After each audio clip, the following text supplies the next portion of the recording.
Dear students, you all are welcome in this e-lecture series.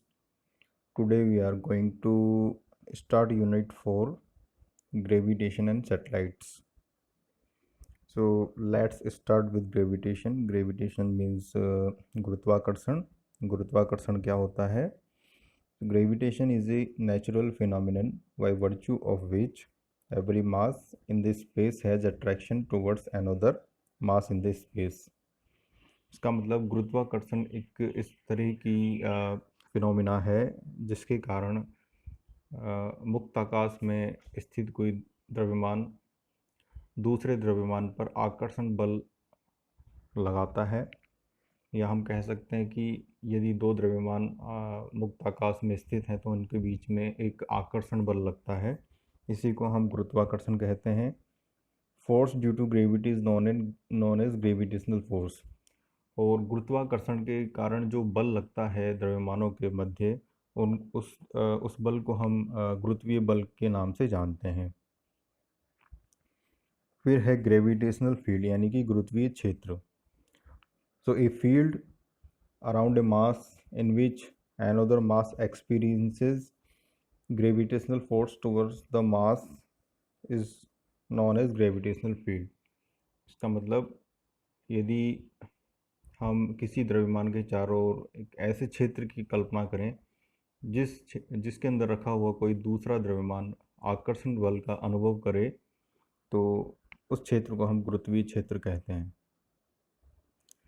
Newton's law for gravitation. अब गुरुत्वाकर्षण का जो बल होता है उसका परिणाम क्या होगा, उसके लिए न्यूटन ने अपना नियम दिया जिसको न्यूटन का गुरुत्वाकर्षण का नियम कहते हैं। So the gravitation force between two masses m1 and m2 is proportional to multiplication of masses, that is F is proportional to m1 m2 and inversely proportional to the square of distances between the masses, that is F is inversely proportional to 1 upon r square. Means the gravitational force, the magnitude of gravitational force is proportional to the multiplication of both the masses and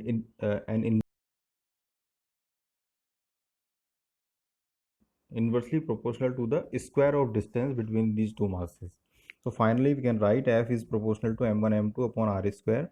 This is the pictorial depiction of how the picture of gravitational force is looks like. So F is equal to z m1 m2 upon r square, where g is a constant, proportionality constant, and is known as the universal gravitational constant. So and the value of g, capital G, is 6.67 into 10 raised to power minus 11 Newton meter square per kilogram square and is known as gravitational constant.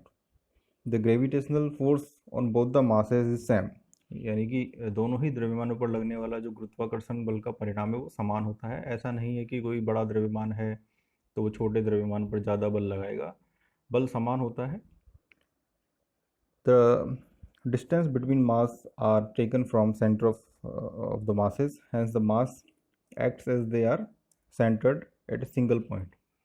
अब जब हम mathematically इस फार्मूले को drive करते हैं तो इस प्रकार प्रतीत होता है कि किसी भी पिंड का संपूर्ण द्रव्यमान उसके केंद्र पर स्थित है, क्योंकि जब हम दोनों द्रव्यमानों के बीच की दूरी लेते हैं तो वो केंद्र से केंद्र तक लेते हैं, तो द्रव्यमान ऐसा बिहेव करता है जैसे कि उसका संपूर्ण द्रव्यमान उस पिंड के केंद्र पर स्थित हो। The dimensional formula for G is m-1 L3 T-2. You can derive this dimensional formula using this equation. Now numerically, if m1 m2 is equal to 1, r is equal to 1, then the magnitude of g is equals to the magnitude of attraction force between two unit masses kept at unit distance. इसका मतलब यदि इस फार्मूले के अंदर हम दोनों द्रव्यमानों का गुणनफल इकाई रखते हैं और उन दोनों के बीच की दूरी भी हम इकाई रखते हैं, तो F इज इक्वल टू जी तो जो जी की वैल्यू होगी वो दोनों वह द्रव्यमान जिनका मास इकाई है और उनके बीच की दूरी भी इकाई है के बीच में लगने वाले गुरुत्वाकर्षण बल के बराबर होता है। इस प्रकार हम